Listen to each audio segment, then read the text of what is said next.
In Florida, 75% of pedestrian fatalities occur at night. Many drivers say they never saw the pedestrian. What will it take to see them? Can you see him now? Drivers, look for pedestrians, especially at night. Pedestrians, make sure you are visible. Alert tonight, alive tomorrow. Because safety doesn't happen by accident.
Good afternoon and welcome to the March 22nd, 2021 meeting of the Orlando City Council. Welcome.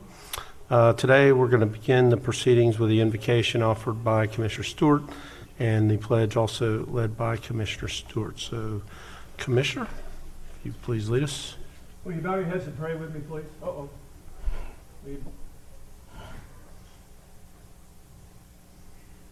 There you go.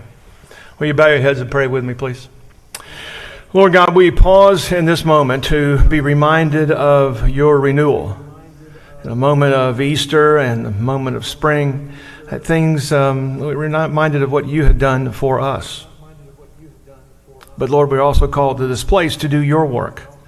And I pray for this council, this mayor, and those who will be speaking today, that we will speak with wisdom, we will speak with patience, and most importantly, Lord, we will do what is in the best interest of our city. So God, we pause just a moment just to say thank you. Thank you for the opportunity to serve. Thank you for the citizens of Orlando. Thank you for a chance just to be part of this opportunity. So Lord, we thank you for that. And it's in your name that we pray. Amen. Amen.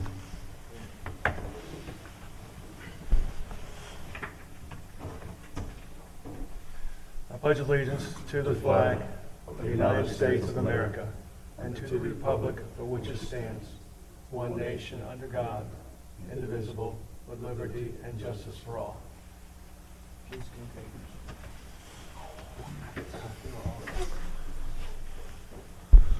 Okay, let's call the meeting to order. Madam Clerk, would you call the roll and make a determination of a quorum? Here. Commissioner Gray, Here. Commissioner Ortiz, Here. Commissioner Stewart, Here. Commissioner Sheehan, Here. Commissioner Hill, Here. Here. Commissioner Burns, Here. Mayor Dyer. Here. Mayor, you have quorum with all members present. Okay, our first item of business is consideration of minutes from the agenda review and city So council moved. meetings of February Second. 22nd, 2021. Motion by Commissioner Stewart, second by Commissioner Hill. All in favor indicate so by saying aye. Aye. Those opposed, motion carries. We have no awards, presentations, and recognitions today, so I will go right to a very brief mayor's update. First item business is very serious. On behalf of the council, I want to send condolences to Megan and the entire family of Officer Kevin Valencia, as well as his friends and our OPD colleagues. Officer Valencia has served our community for more than 3 years with dedication and heroism, putting his life on the line and protecting our citizens and our residents, and ultimately making that sacrifice that we unfortunately ask too many of our police officers and other law enforcement to make. As a city, we mourn this passing of one of our own, and his commitment will not be forgotten. Services are on Wednesday. Would you please join me in a moment of silence in his honor?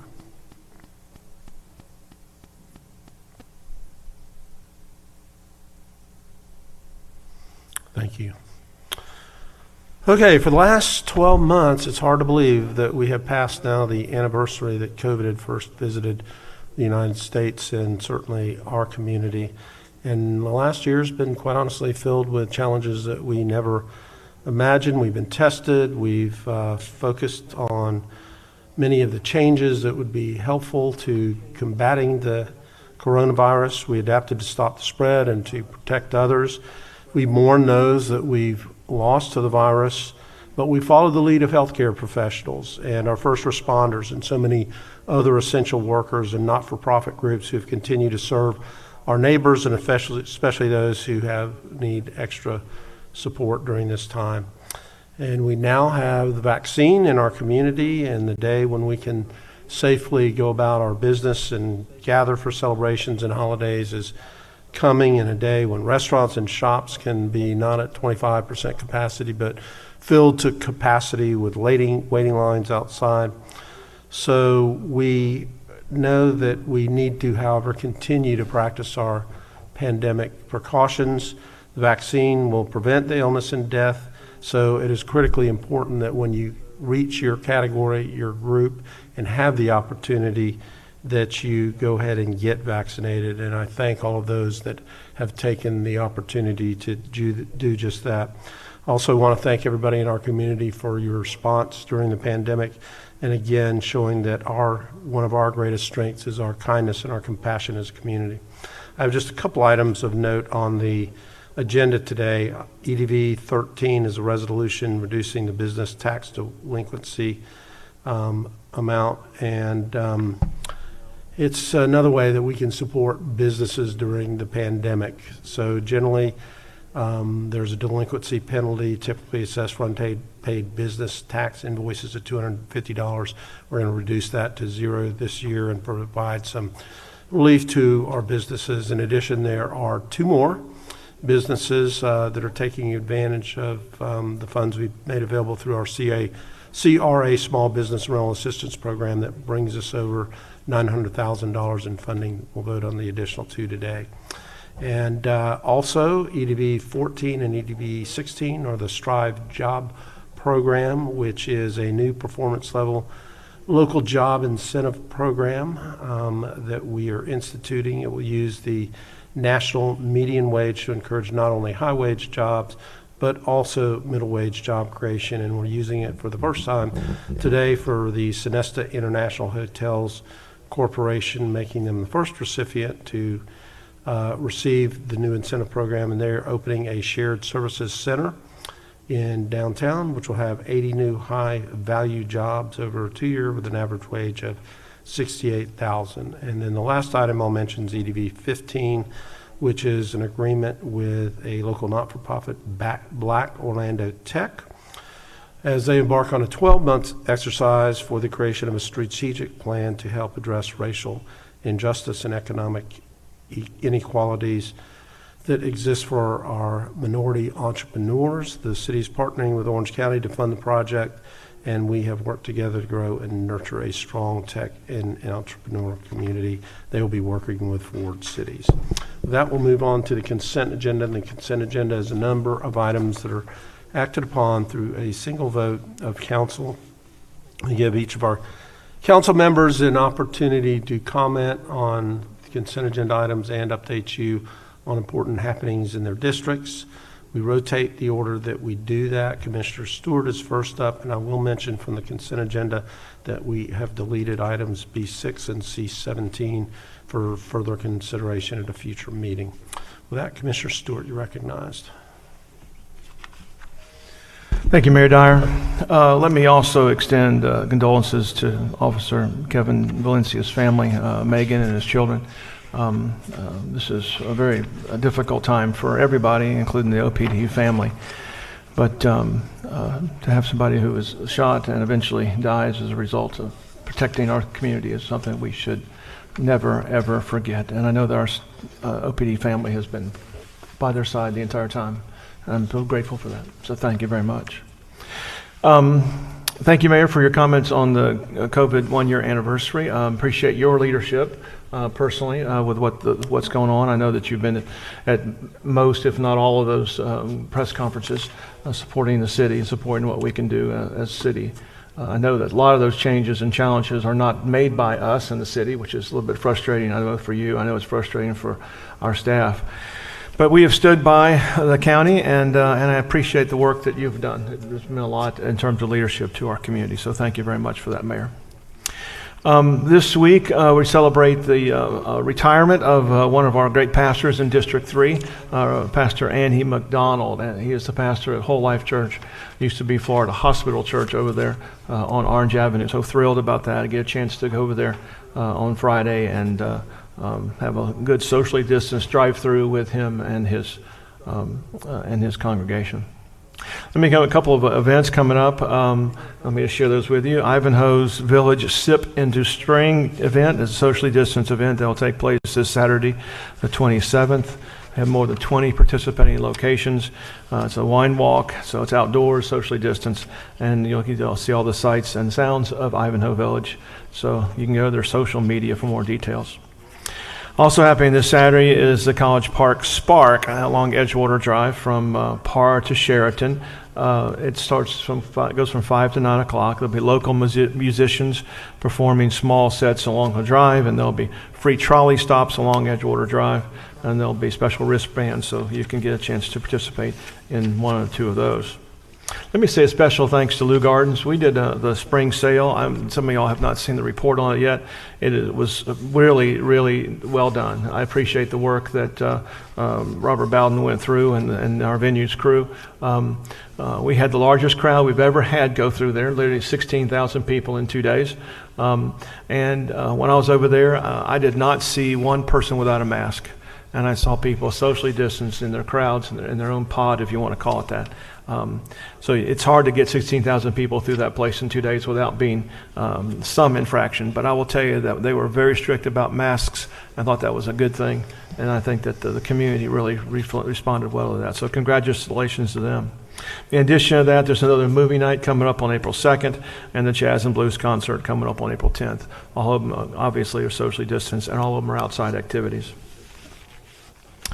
I want to also announce, so stay tuned for those people in District 3, we're going to do a parks update that will take place on the evening of April 7th. There's going to be a virtual meeting to invite the community to come listen to the many things that are happening. We found out after looking at the packing district and other things that are happening, it just was like 6 or 7 projects all happening at one time. And so I thought it was a good idea to get them all together, get them onto one place, and then be able to share that information with the community.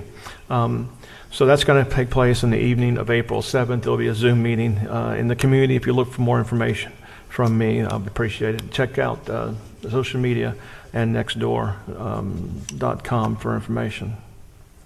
On the agenda items, I'll take a little bit of time if you don't mind, Mayor, please. I want to say how much I fully support a resolution F1. Tony's going to share a little bit more about it, but basically it's a resolution from our council to tell the state of Florida to please do not rob the Sadowski Fund for housing.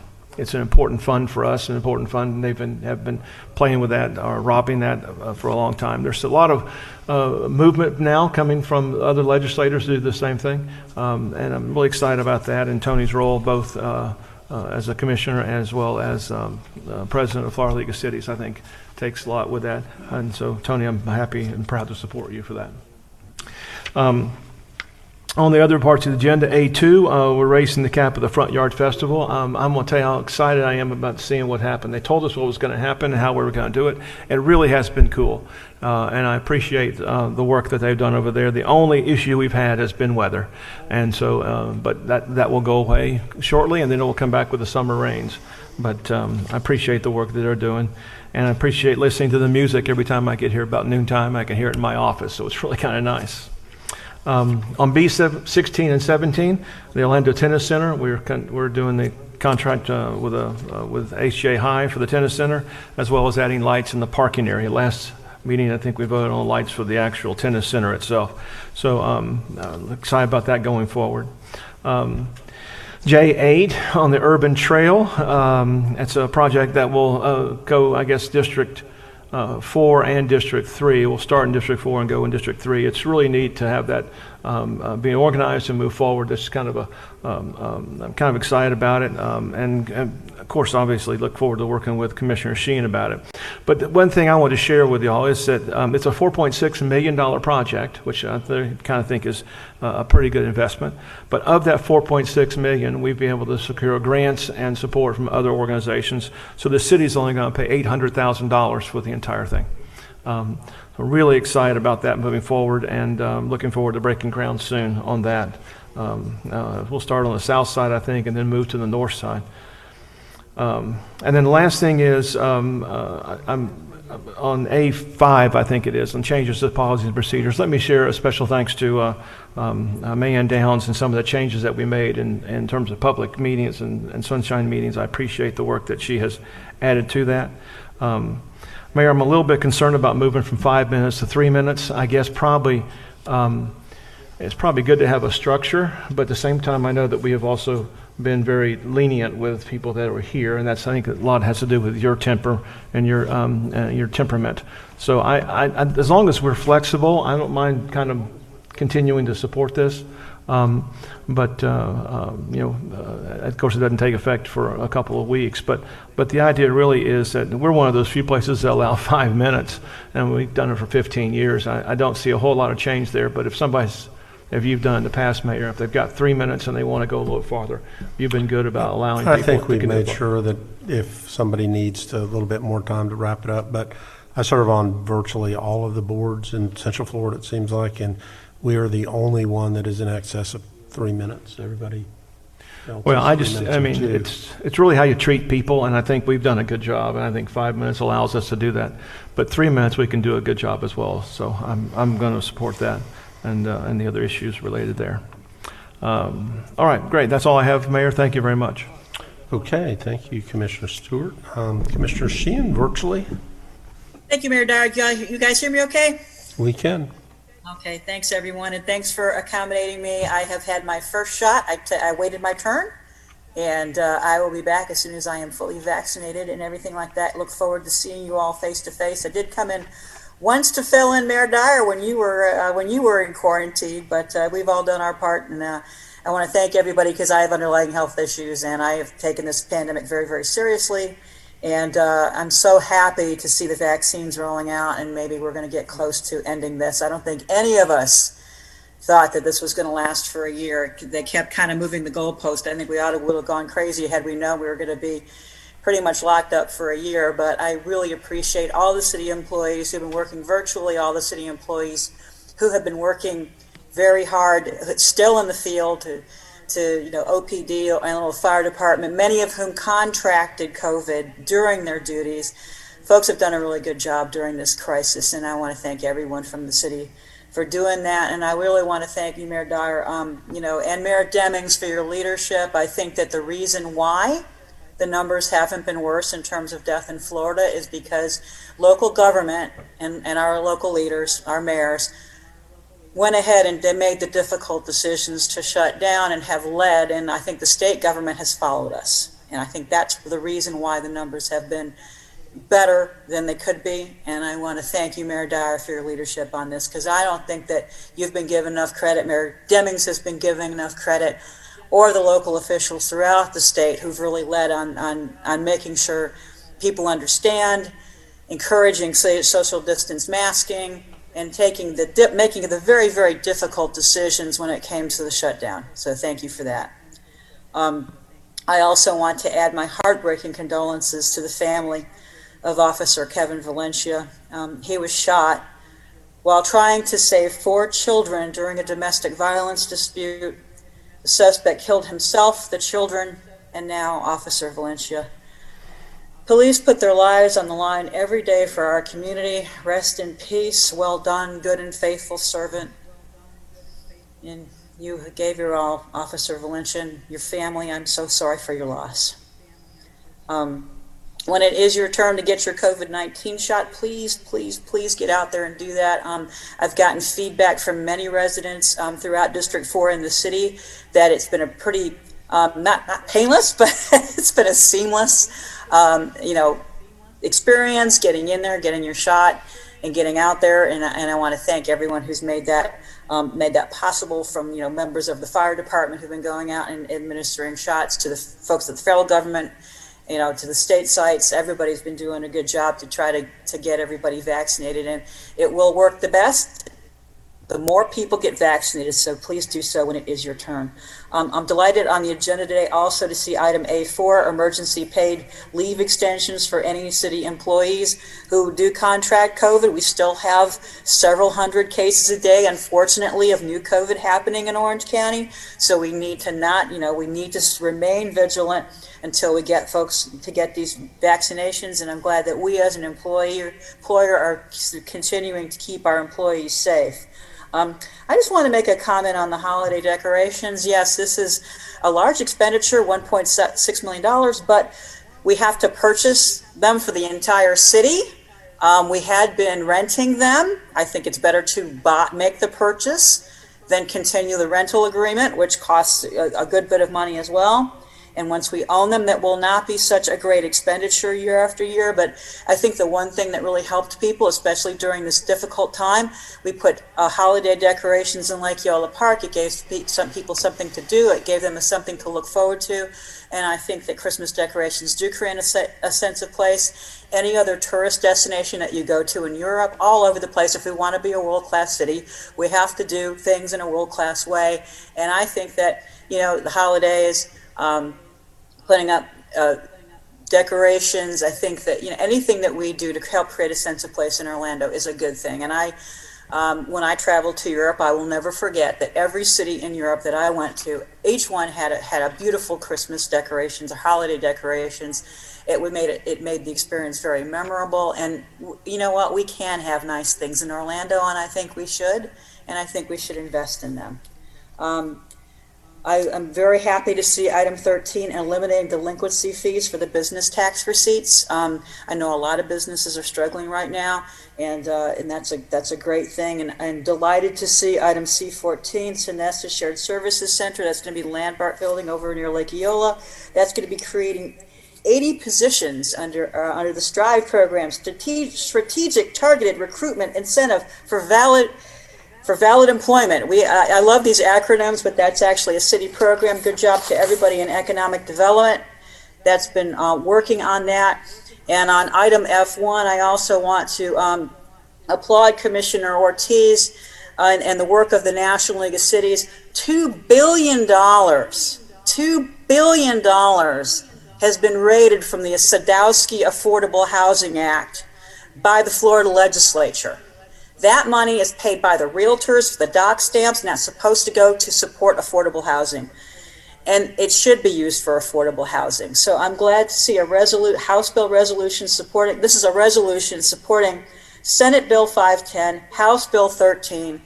This needs to happen so that these trust funds, and they're called trust funds for a reason, there should be a sense of trust that they're not going to be stolen from the funds that they're supposed to be used for. So I want to thank Senator Ed Hooper and Representative Sam Killebrew for sponsoring these bills, for the Florida League of Cities for making this a priority, and Commissioner Ortiz especially, to his leadership. And it's about time we called this out. The legislature is constantly preempting us and messing in our business and not taking care of the business of the people, which is to not raid the trust funds. So thanks for that today. Also on H1, we're having a lot more permits coming forward. We have very strict COVID protocols for all the events that are happening at Lake Eola Park. I'm delighted to see the Orlando Shakespeare Group is coming back to Lake Eola. Arts groups have been disproportionately impacted by COVID, so I'm really glad that we are supporting Orlando Shakes and helping them, with their recovery, especially the arts community who's been hit very, very hard during COVID. And I'm also very happy to see the Urban Trail Gap extension. And one of the problems is we've built portions of the urban trail, but then it stops, and then it picks up again, and there's these gaps. I call them the missing links.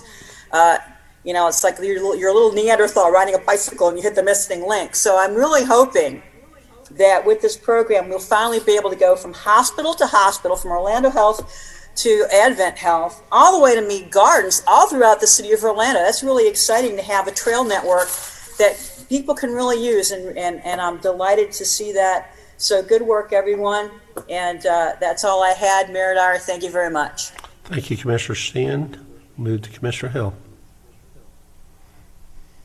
Thank you, Mayor Dyer, and good afternoon, all. I also want to extend my condolences to Officer Valencia's family and his OPD family. I know he was a brother to many of you all there at OPD, and we grieve with you all. Also want to echo some of the sentiments of Mayor Dyer.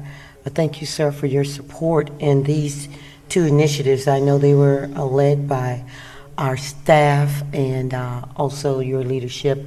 When we start talking about that strategic targeted recruitment incentive for values employment, that acronym there is something. Sherry, congratulations to you and your team. I tell you, Mayor, it's been hard pressed sometime when we start talking about the incentives for QTI, those high wage jobs that never will be realized in certain areas when those incentives came down. Congratulations to Commissioner Gray. I'm not taking anything away from Lake Nona and those QTIs, but when we start talking about this particular program here and this incentive program, we start talking about workforce jobs. We start talking about only 10 jobs are needed to start with these incentives. So what I see is more economic development in our inner core and our opportunity zones where people, we want them to come and invest, and these incentives are being made possible. So I just want to say I'm excited to see where this will take us and all the new companies and more so local jobs. Oftentimes we talk about the digital divide in our urban core with our Black community having access.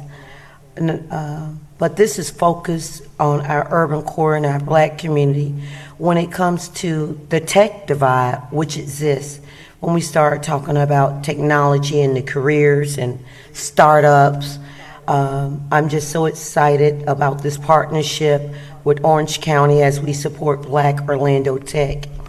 Black Orlando Tech has been working to accelerate minority economic advancement through tech careers since 2016. I remember when they came into my office talking about the less than inclusion and not being at the table. So I think this will now put them there in the room, also give them their space over at the Entrepreneur Center or wherever they may choose to lead these efforts, which are forward cities having pioneered the development of nation's first self-assessment tool to measure the health and equity of the entrepreneur ecosystem. So as always, our goal here at the City of Orlando is to address the inequities that prevent all entrepreneurs from assessing opportunities in Orlando and creating a plan to fill these equity gaps in our entrepreneur economy. So as the city has moved forward with closing the disparity gaps in our urban core and Black and brown communities, this is yet another step forward with us not just talking about it, but actually doing something about it. And it's because of the leadership that we have in Mayor Dyer and this council. And I say thank you, thank you. I often say Black lives don't matter until Black wealth matter. And this is what this is focused on.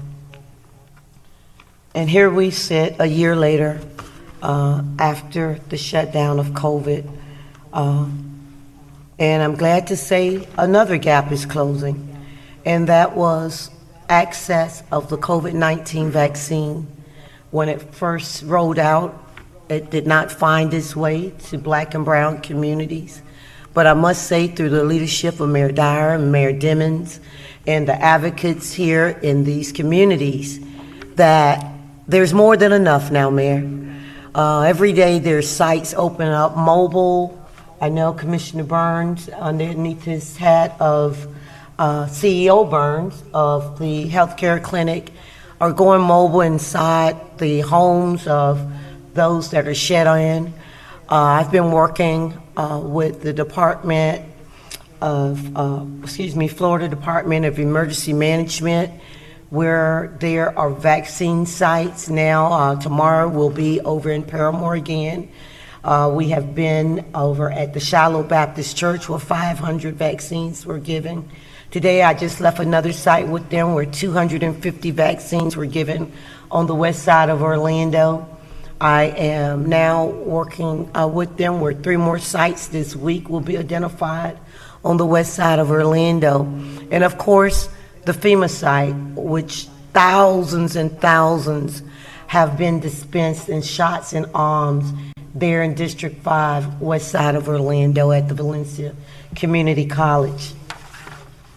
You know, it was stated, why aren't we getting these vaccines, especially when it was noted, because we believe in data, where 4 times as many African Americans and Latinos, did that right, Commissioner? I hope I made you proud. Latinos were being impacted by the COVID-19 virus, and 3 times as many African Americans were dying. Where now, because these vaccines are going out in our community, the numbers are going down, the hesitance of receiving this vaccine is going down because they see people that look like them receiving this life-saving vaccine. So for everyone that's involved, wherever you were in your advocacy or opening up your church doors, or even those there on the front line, the 101st Airborne National Guard, I want to say thank you. This has just been phenomenal. I know we're almost going to get there. And as Commissioner Sheehan stated, for those that haven't quite fell inside the criteria yet to receive the vaccine, continue to wear your mask, continue to social distance, continue to wash your hands and sanitize. I can say help is on the way. It's just a matter of days or a matter of weeks before you also will get this life-saving vaccine. But you still can continue to save a life by adhering to these CDC guidelines that has been put before us. I'd like to thank Links Transportation, who has worked diligently and with my office by providing transportations to those that have been calling. I'd like to thank those that have been going door to door with me on the ground, registering people and signing them up for this transportation. And also Pegasus Transportation, Miss Claudia Menez. She is a minority owner of a transportation company here in the city of Orlando, and she has volunteered her bus line, because the bus lines have been shut down because of the lack of events here in the city of Orlando, to transport these seniors to the FEMA site. So thank you, Claudia, for assisting us in those efforts. I was able to attend the Boys and Girls Club grand opening there in the West Lakes area with Mayor Dyer. Thank you to Ms. Jacqueline and Mr. Clarence Otis for their gracious contribution of building this building where I call hope, where I call the beacon of the West Side, where children now will get these after school tutoring programs and arts and crafts. And we know we are behind when it comes to learning because of COVID. And hopefully this also will close this gap when it will open sometime in April, but over the summer, to help our children get back on track, since many of them in that area have not been able to attend school because they have not had internet access, and many of their parents, because they haven't been able to go back to work, have not been able to provide transportation for them to get to school. So it's, when we reopen, a lot of things are going to be behind. Businesses, our health, and education. And I do believe, because of the great leadership we have here in the county and the city, and with these new COVID dollars coming down to be allocated to this community, we will next year this time hopefully see our way and have a lot to be rejoiceful for. On Thursday, March 18th, I was able to attend the Florida Black Caucus of locally elected officials underneath the Florida League of Cities. Our president, he's uncomfortable with me saying that, he's not my commissioner on that capacity, but he's our president, Commissioner Tony Ortiz, he did the opening ceremony. And I was able, even though sitting here on this dais almost 8 years, to see Commissioner Ortiz in a whole nother light of excellence, of leadership, of power and of authority, but of humility. And he spoke about the struggle of African Americans. He talked about discrimination and did research. And I also learned some things by his research that I did not know. Commissioner Ortiz did not just go back to the 1900s.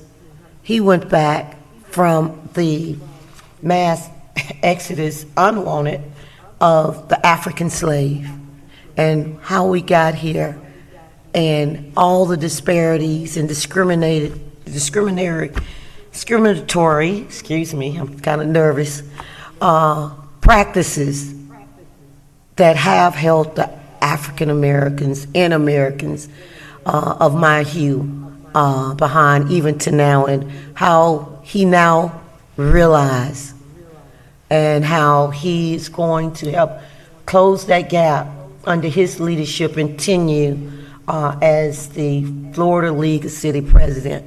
And I say thank you, Commissioner Ortiz. Thank you so much. I think with that, that's a good way to close. And we have a long day, so I'm going to close with that. And thank you, Commissioner Hill. Commissioner Burns. All right, thank you, Mayor. Good afternoon, fellow commissioners. I'd like to start off also expressing my condolences for the family and fellow colleagues of Officer Valencia.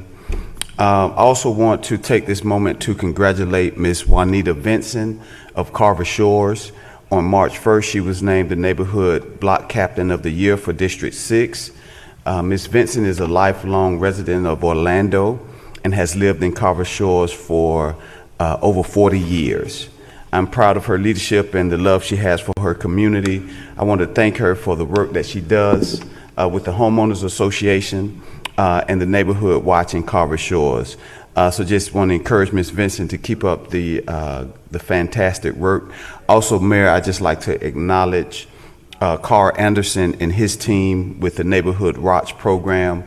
They've really energized many of our neighborhood associations and encouraging them to start or rekindle their Neighborhood Watch program. So I'd like to say thank you for his leadership in that. Also, to celebrate Women's History Month, I named Vitality Wellness Spa as the business of the month for District 6, located at 2132 Bruton Boulevard. It's owned by Hillary Harris. Vitality has been in the district for almost 2 years and offers an array of spa services. Mayor Dyer, I know you had the opportunity to go by there and visit, so thank you for doing that. And I'm grateful that Ms. Hillary has her business in District 6, and I encourage residents to support Vitality Wellness as our business of the month for March. Also on March 3rd, I hosted a community meeting for District 6 at the Smith Center and over Zoom.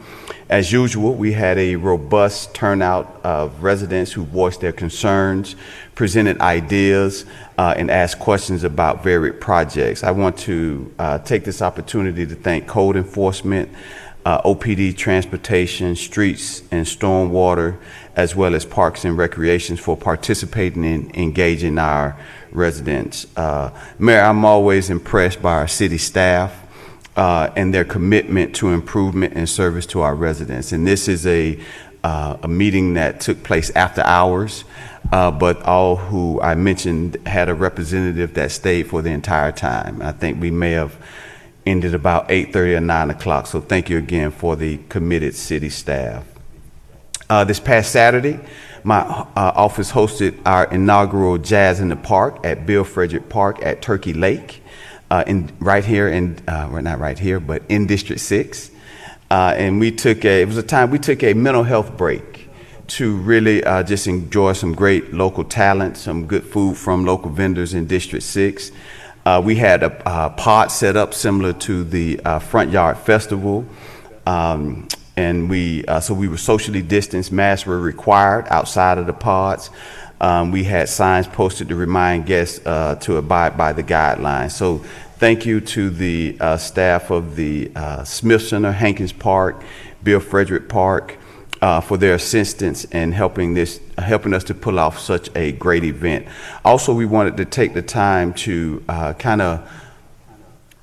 re-showcase Bill Frederick Park at Turkey Lake because it's, I believe, the best park in the city of Orlando. And so we wanted to make sure that our residents knew about the park. Some hadn't been to Turkey Lake Park in years. So it was a great opportunity just to showcase one of the great assets that we have in our community. We featured local artists like the likes of Naomi Joy, Carolyn Hardin, Dara Moody, and Ocean Breeze, as well as CeCe Tennille and Soul Commotion. So it was a great time. Also, I'd like to thank the Florida Division of Emergency Management for bringing this mobile unit out to vaccinate our guests and individuals of the general public. 250 people received the COVID-19 vaccine. It was the Johnson & Johnson shot, so it was a one hit, and you can not forget, but you can continue to go and not worry about another appointment.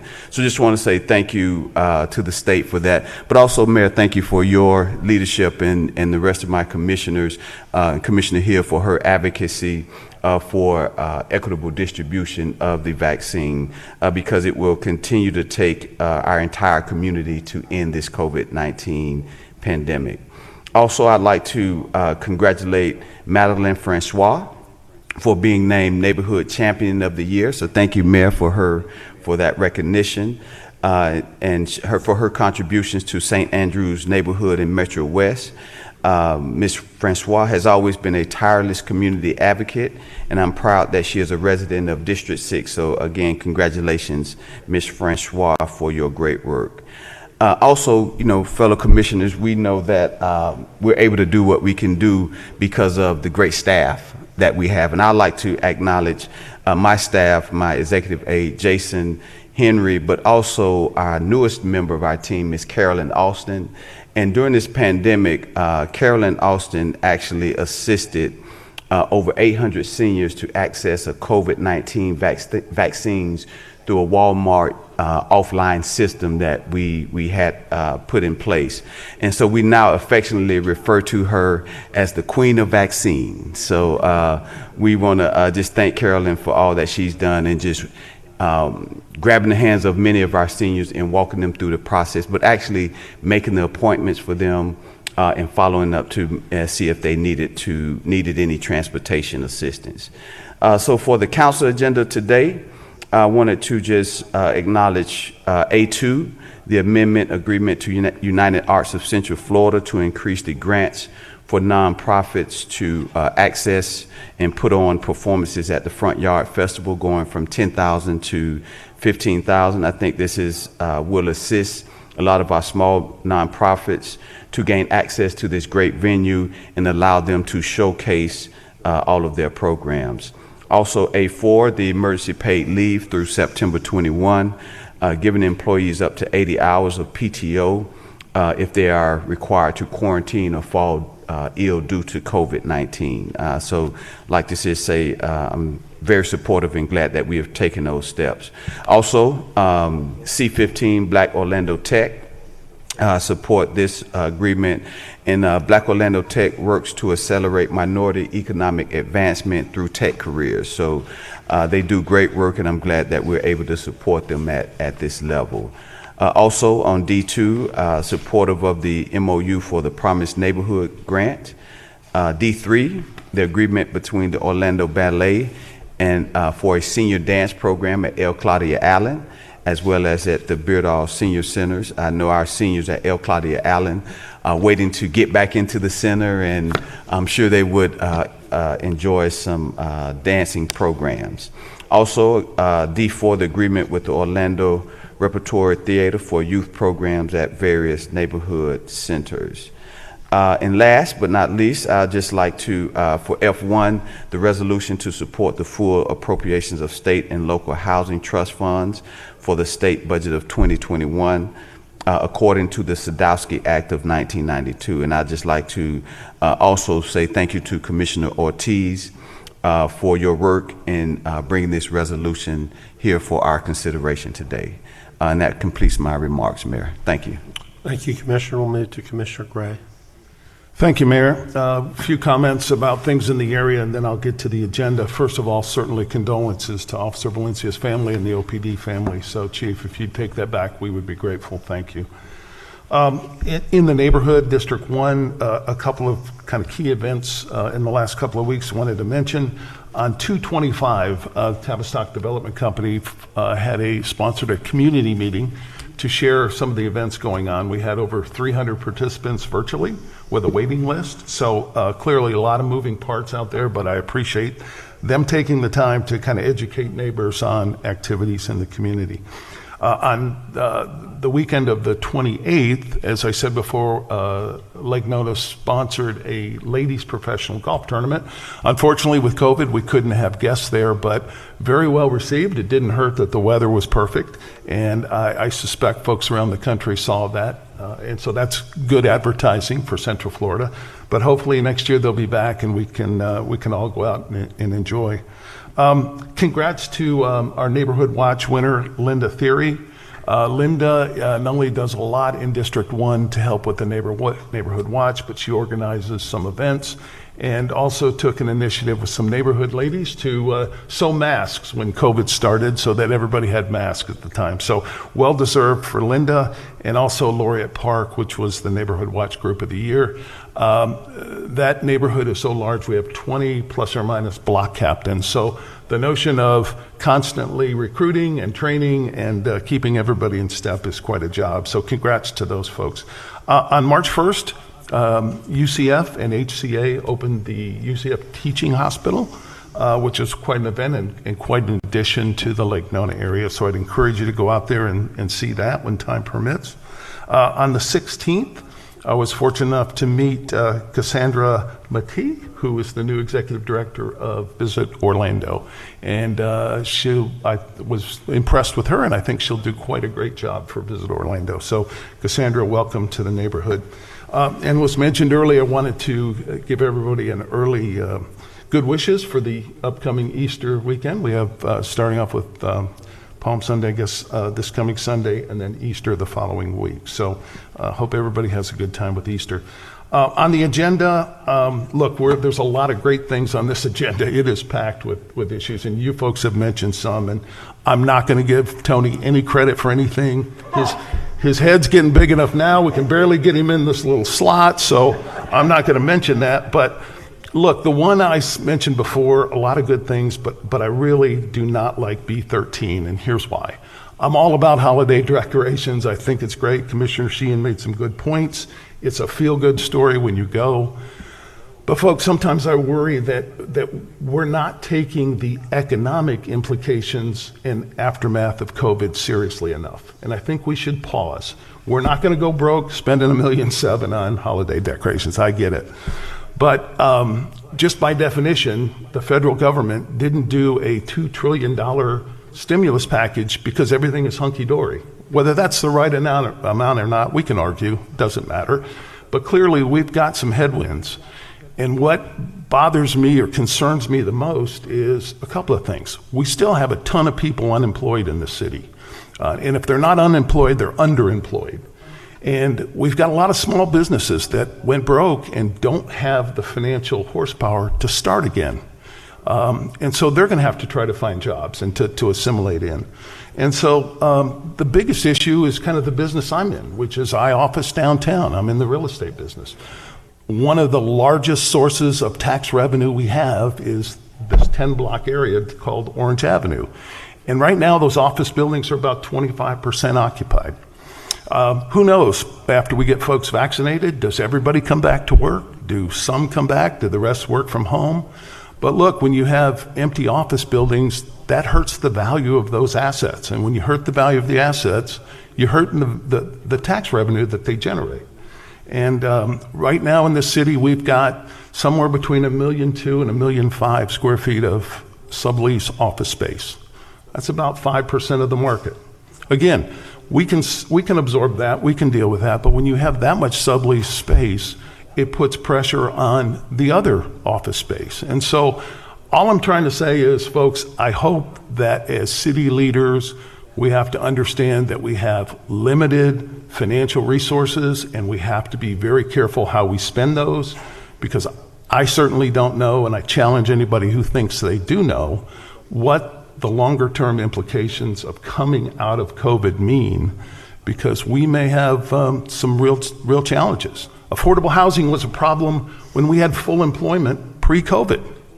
Well, it's not going to get any easier when we have people out of work. So we have needs for our resources, and as much as I love snowflakes, $1.7 million for decorations is just not a priority at this time. And so I definitely vote against that one because I don't think it's a good use. But with that, Mayor, I will quit preaching, and I appreciate your time. Okay, Commissioner Ortiz. Thank you, Mayor. I'm hurt. Just kidding. I want to echo the sentiment of my peers. I'd like to express my deepest condolences to the Valencia family, especially Megan and Caleb and Colton.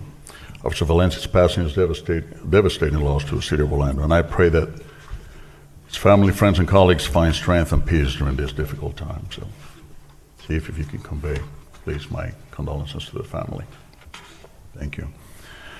On Monday, February 22nd, I had the pleasure of traveling to the Florida Panhandle, first time in 36 years, to meet with city officials, business leaders, local residents, and the media to continue the fight for home rule, local voices making local choices, just in time for the 2021 legislative session.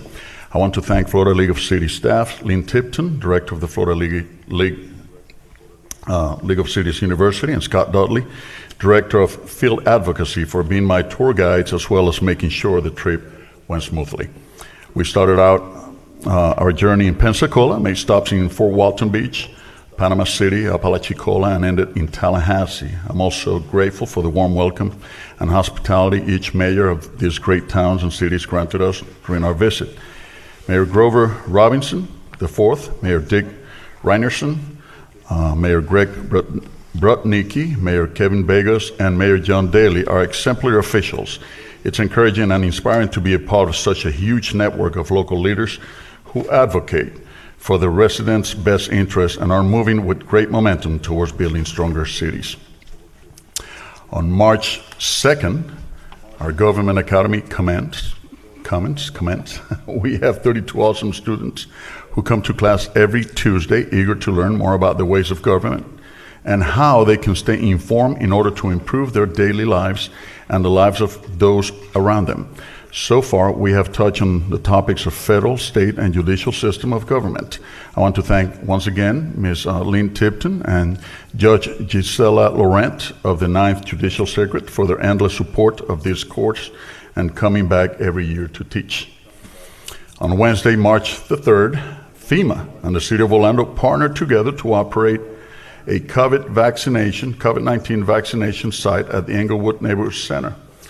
I want to give a huge shout out to Mr. Manny Soto, April Taylor, Dave Arnott, Alex Temes, and the Englewood Community Center staff for all the work they put into make this event a successful and prosperous one. Over 2,000 residents were vaccinated with the first dose and will be receiving their second dose on March 24th through March 27th. On Saturday, March 13th, I was one of 6 judges for the National Oratorical Contest hosted by the American Legion, where high school students prepare a set of speeches 3 to 8 minutes long regarding the United States Constitution and its amendments. It was an amazing experience. At one point, I felt like I was witnessing the Second Continental Congress with Jefferson, Hamilton, and Franklin speaking. I want to congratulate Max Shakett of Lake Highland Preparatory for his outstanding performance and taking home first place. Also, thank you to Ms. Mary West, contest chair and Air Force veteran, for her service and invitation to be part of this great initiative. On Saturday, March 13th, I joined Kittyverse for their grand opening. I want to congratulate owners Taji Wiafi, John Kalu, Dave Wiafi, and Obuchi Chukwu for their new venture in District 2. I foresee a prosperous future ahead and feel honored that they have chosen our community as their home. Thank you to the Lake Nona Chamber of Commerce, Arbra Calvert, Felicity Gomer, Joel Ferguson, and Edward Jones for assisting with and facilitating a great event. On Thursday, March 19th, I had the great honor of joining the Florida Black Caucus of local elected officials to speak at their spring conference. I joined Commissioner Hale and Commissioner Burns, alongside with many other leaders, in a wonderful conference discussing FBC Leo's mission and tackling pressing issues such as affordable housing and economic development in the great state of Florida. It was a great time with my peers, sharing knowledge and also sharing the mission of FBC Leo's. I want to thank also the President, Ms. Teresa Watkins Brown, Councilwoman from the city of Fort Myers. Along those lines, and something that we discussed, we have found out, and thank you, Commissioner Hill, for your comments, but something that I must say is that, and I'm saying it with the best of intentions, but there's so much ignorance in this nation in terms of our history. And every day I find that I don't know if it's because of our schools not facilitating this information, but it doesn't take much for us to immerse ourselves in the books and find our history and find the cloud that surrounds this great nation of ours when it comes to the history of Black Americans. And I encourage people to dig in. I encourage people to find more about the history, because I think that will facilitate in the future how we legislate at all levels.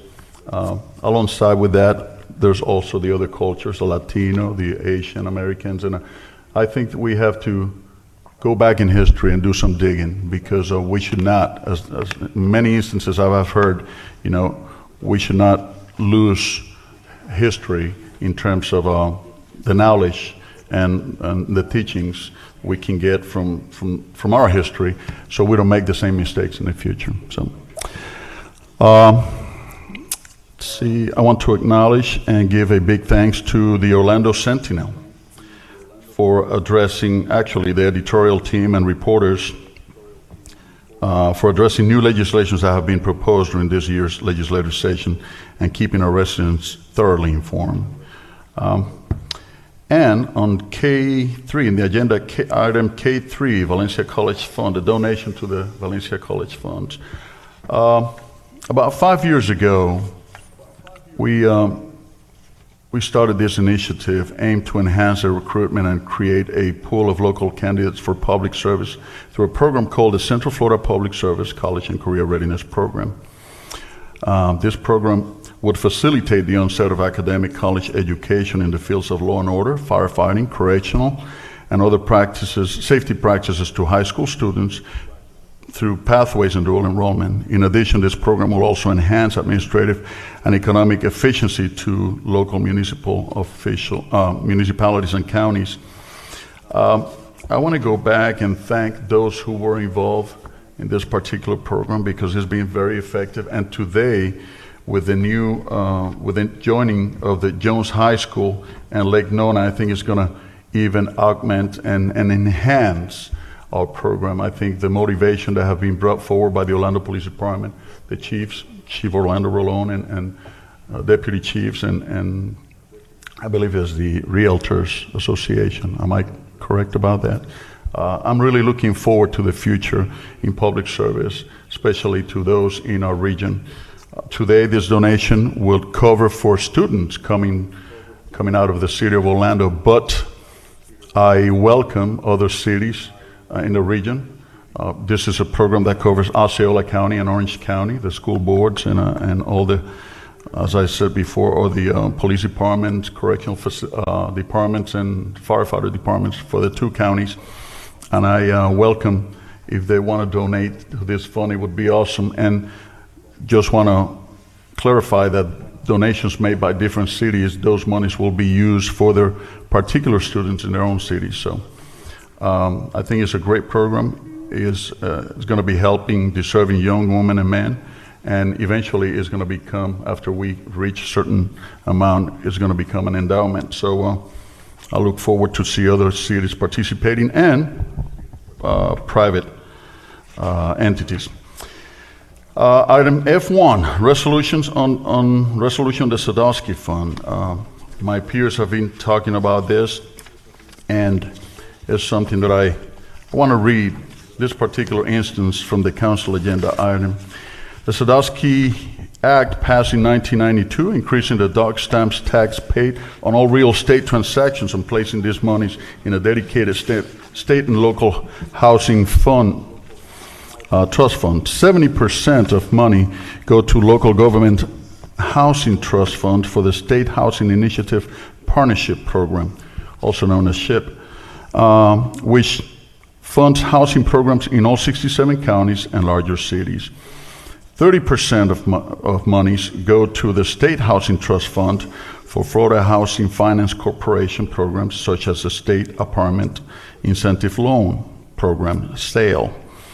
SAIL funds can be used to rehabilitate existing apartments in dire need of repair or to build new units where needed. Apartments that house Florida's most vulnerable populations, such as the frail elderly and persons with disabilities. SHIP and SAIL are highly leveraged with private sector loans and equity, providing $4 to $6 for every $1 of state funding, thus greatly increasing economic impact. The appropriation of the estimated $423.3 million in the state and local housing trust funds in fiscal year 2021-2022 into Florida's housing program will create over 33,000 jobs and more than $4.9 billion in positive economic impact in Florida. $423.3 million appropriation will have an immediate return on investment of 39%, as the programs will generate over $167 million in increased revenue. Of the $296.6 million allocated to SHIP in fiscal year 2021-2022, Orlando is projected to receive $4.1 million. Funds can be used for repair of existing housing stock to allow seniors to age in place, or to provide retrofitting for persons with special needs. SHIP funding can also be used to provide first-time home ownership with down payment and closing cost assistance, as well as preservation of existing housing. Now comes the painful part. Since 2003, the state legislature has diverted more than $2 billion of the Housing Trust Fund revenues to the Budget Stabilization Fund and the General Revenue Fund. The attached resolution expressed the City of Orlando's support of Senate Bill 510 by Senator Ed Hooper and House Bill 13 by Representative Sam Killebrew, which would forbid the legislature from sweeping trust fund monies in future years and ensure that the City of Orlando receive its appropriate allocation of these funds. Not only are we doing this resolution, I'm asking for every resident of not only our city, our region, or our state to call their representative in Tallahassee and tell them to support these bills. Right now we have a housing crisis around the nation. We cannot allow for a cent of this particular fund to go nowhere else but to housing. So I thank each one of my peers. Mayor, thank you so much for supporting this. Each and every one of our staff, thank you for for helping us with this too. So I'm going to just read the last lines of the resolution because it's pretty long and we already talked about everything that is covered in it.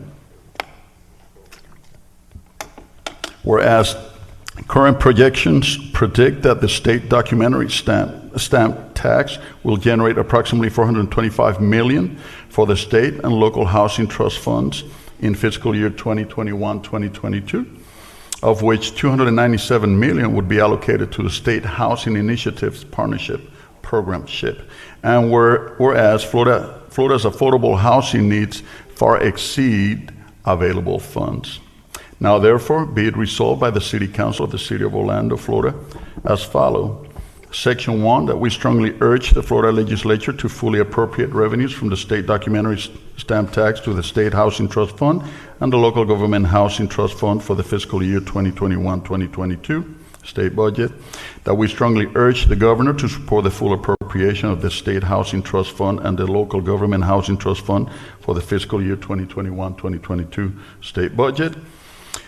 That we support Senate Bill 510 and House Bill 13, which both propose to exempt the State Housing Trust Fund and the Local Government Housing Trust Fund from a provision of state law authorizing the legislature in the General Appropriation Act to transfer unappropriated cash balances from specified trust funds to the Budget Stabilization Fund and the General Revenue Fund. The rest is severability and scrivener's error. So with that being said, effective date, this resolution will take effect immediately upon adoption. Thank you, Mayor. Thank you, Commissioners. Thank you, staff. And Mayor, with all that being said, I move to accept the agenda. Second. Okay, motion on the consent agenda by Commissioner Ortiz, second by Commissioner Stewart. All in favor of the motion indicate so by saying aye. Aye. Those opposed? And so the motion carries. Let's see, how about if we, without objection, recess the city council meeting and convene the CRA meeting? First item is accepting CRA Advisory Board meeting minutes from December 10th. So moved. Second. Motion by Commissioner Stewart, second by Commissioner Hill. All in favor indicate so by saying aye. Aye. Those opposed, motion carries. Second is moving So move. Second. Second. CRA meeting minutes from February 22nd, 2021. Motion by Commissioner Hill, second by Commissioner Sheehan. All in favor indicate so by saying aye. Aye. Those opposed, motion carries. Okay, Thomas, number 3. Number 3, thank you, and good afternoon, Mayor and Commissioners. Item number 3 is approving a high-wage, high-value funding agreement with Sinesta International Hotels Corporation. Of course, this program was created back in 2006 for the express purpose of attracting high-wage, high-value jobs into the downtown CRA, particularly those associated with targeted industries and particularly associated with the headquarters for for those companies. Recently, you approved amendments to the program that made minimum requirements for the amount of space for each incented employee, as well as a minimum amount of time to be spent physically within the incentive space within the downtown area. The program allows up to $4,000 per job in incentives to qualified applicants. In this application, Sinesta Corporation, Hotels Corporation, as the mayor indicated earlier, is looking to locate in downtown what they call a shared services center. They bring in 80 high-wage jobs, as Mayor indicated, at over $68,000 per job, which is more than 115% of the area annual private sector wage in Orange County. And they take down some 18,000 square feet in Class A office space and would invest just over $1,050,000 in the build-out of that office space. So if there are no questions, staff is requesting approval of the High-Wage, High-Value Program Funding Agreement between the CRA and Sinesta International Hotels Corporation, and authorization for the chairman of the CRA and the executive director of the CRA to execute the agreement, subject to the review and approval of the city attorney's office and approval of expenditures from the Downtown Orlando Community Redevelopment Area Trust Fund in the amount of up to $220,000 in high-wage, high-value job creation program funding for Sinesta International Hotels Corporation. So moved. Second. Motion by Commissioner Sheehan, second by Commissioner Hill. Questions for Thomas or discussion? Hearing, seeing none, all in favor of the motion indicate so by saying aye. Aye. Those opposed, motion carries. All right, on to number 4. Item number 4 is approving an amendment to City CRA Open Space Agreement back in 2019. The city and the CRA entered into an agreement to allow CRA funding to be allowed for projects, for open space projects on city-owned property and facilities. This amendment 1 would add the underwrite to that list and would allow and provide for up to $1 million in CRA funding to be utilized toward infrastructure to support the underwrite. And again, if there are no questions, staff is requesting approval of the Amendment 1 to the Open Space Agreement, subject to review and approval by the City Attorney's Office and authorization for the Chairman and the Executive Director to execute such agreement. Move to approve. Second. Motion by Commissioner Hill, second by Commissioner Stewart. Questions or discussion? Hearing none, all in favor of the motion indicate so by saying aye. Aye. Those opposed, motion carries. And number 5. And finally, number 5 is approving the Small Business Rental Assistance Program funding agreements. Again, as the mayor indicated in his comments, there are 2 applications before you. You recall that this program allows for up to $5,000 a month for up to 6 months for a total of up to $30,000 for businesses that qualify for rental assistance as a COVID relief, part of our COVID relief initiatives. The 2 applications before you have a combined total funding of just over $19,000. And again, if there are no questions, staff is requesting approval of the funding agreements in substantially the form attached here too between the CRA and the businesses listed in the attached exhibit, authorization for the chairman of the CRA and the executive director of the CRA to execute the funding agreements with such businesses. Move to approve. Second. Motion by Commissioner Hill, second by Commissioner Stewart. Discussion or questions? All in favor of the motion indicate so by saying aye. Aye. Those opposed, motion carries. I For the business, Thomas? There's none, Mayor. Thank you. I just want to thank you personally, Thomas, for coming and being a panelist on economic development before all of the elected officials in Florida that were African American. And you represented us well. It was well planned, very great information. And when you left, people were really impressed by what we're doing here in Orlando, Mayor. Thank you, Commissioner. Appreciate that. Glad to do it. Okay, then we will adjourn the CRA meeting without objection and reconvene the city council meeting. That brings us to hearings ordinances on first reading. And the first ordinance is 2021-16. And I had mentioned at agenda review that there were a number of ordinances and various appeals that all relate to the Rose Art proposed project. And what I propose to do is to defer the ordinances that are on hearings, ordinances first read, and ordinances first read to be heard after the legislative appeal and the quasi-judicial appeal. So those are items 11.1 under hearings ordinances under first read, and items 13.2 and 6 under ordinances first read, and those are ordinances 20-21, 14, 16, and 24.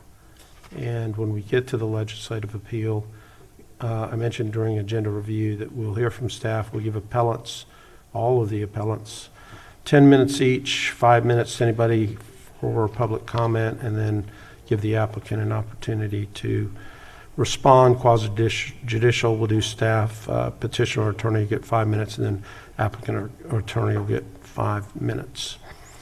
Okay, so that would bring us to hearings ordinances first read number 2. Ordinance number 2021-18, an ordinance of the City Council of the City of Orlando, Florida, amending the city's adopted growth management plan to assign the urban village future land use map designation to approximately 39.57 acres of land generally located north of Beth Road, east of Boggy Creek Road, and west of Happy Lane, further amending the city's growth management plan to establish a new sub-area policy for the same property to provide a maximum development program and required land development regulations, and inclusion in the Southeast Orlando sector plan, providing for amendment of the city's official future land use maps, providing for severability, correction of scrivener's error, and an effective date. Move to approve. Second. Motion by Commissioner Gray, second by Commissioner Ortiz. Madam Clerk, is there anyone that would like to testify related to this matter? No, Mayor. Discussion among commissioners. Hearing none, all in favor of the motion indicate so by saying aye. Aye. Those opposed, and so the motion carries. Okay, that'll take us to hearings ordinances on second reading. Number 1. Ordinance number 2021-6, an ordinance of the City Council of the City of Orlando, Florida, vacating, closing, and abandoning Industrial Way between Diversified Way and North Orange Blossom Trail, comprised of 0.545 acres of land, more or less, providing for conditions of abandonment, providing for the execution of affecting documents, severability, correction of scrivener's error, and an effective date. So moved. Motion by Commissioner Stewart. Where was the second? Second by Commissioner Hill. Madam Clerk, is there anyone that would like to testify related to this matter? No, Mayor. Discussion among commissioners. Hearing none, all in favor of the motion indicate so by saying aye. Aye. Those opposed, motion carries.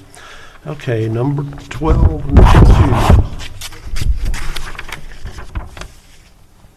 Ordinance number 2021-10, an ordinance granting petition of Lennar Homes LLC establishing and naming the Story Drive Community Development District pursuant to Chapter 190 Florida statutes, describing the external boundaries, the functions, and the powers of the district, designating 5 persons to serve as the initial members of the district's Board of Supervisors, providing a severability clause, and an effective date. So move. Second. Motion by Commissioner Burns, second by Commissioner Sheehan. Madam Clerk? No speakers, Mayor. Discussion. Hearing none, all in favor of the motion indicate so by saying aye. Aye. Those opposed, motion carries. All right, number 3, Madam Clerk. Ordinance number 2021-12, an ordinance of the City Council of the City of Orlando, Florida, rezoning certain land generally located north of W.D. Jones Road, east of North John Young Parkway, south of West Princeton Street and west of Texas Avenue, and comprised of 19.71 acres of land, more or less, from holding zoning district with the Wekiva Overlay District to planned development zoning district with the Wekiva Overlay District, providing a site plan and special land development regulations of the planned development district, providing for severability, correction of scrivener's error, permit disclaimer, and an effective date. So moved. Second. Motion by Commissioner Stewart, second by Commissioner Gray. Madam Clerk, No speakers. discussion. Hearing none, all in favor of the motion indicate so by saying aye. Aye. Those opposed, motion carries. And number 4. Ordinance number 2021-13, an ordinance of the Code of the City of Orlando, Florida, relating to the business tax delinquency penalty, specifically amending Section 36.04, entitled Business Tax Receipt Renewal, Dates Due and Delinquent, Penalties, Proration, and Annexation Waiver to provide for the City Council to reduce a certain business tax delinquency penalty, providing legislative findings and for codification, correction of scrivener's error, severability, and an effective date. So move. Second. Motion by Commissioner Ortiz, second by Commissioner Stewart. Madam Clerk. No comments, Mayor. Discussion. Hearing none, all in favor of the motion indicate so by saying aye. Aye. Those opposed, motion carries.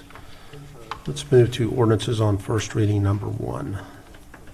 Ordinance number 2021-11, an ordinance of the City Council of the City of Orlando, Florida, annexing to the corporate limits of the city certain land generally located north of Curry Ford Road, east of Wise Avenue, south of Range Street, and west of Primrose Drive, and comprised of 0.71 acres of land, more or less, and amending the city's boundary description, amending the city's adopted growth management plan to designate the property as Community Activity Center on the city's official future land use maps, designating the property as a Community Activity Center zoning district on the city's official zoning maps, providing for amendment of the city's official future land use and zoning maps, providing for severability, correction of scrivener's error, permit disclaimer, and an effective date.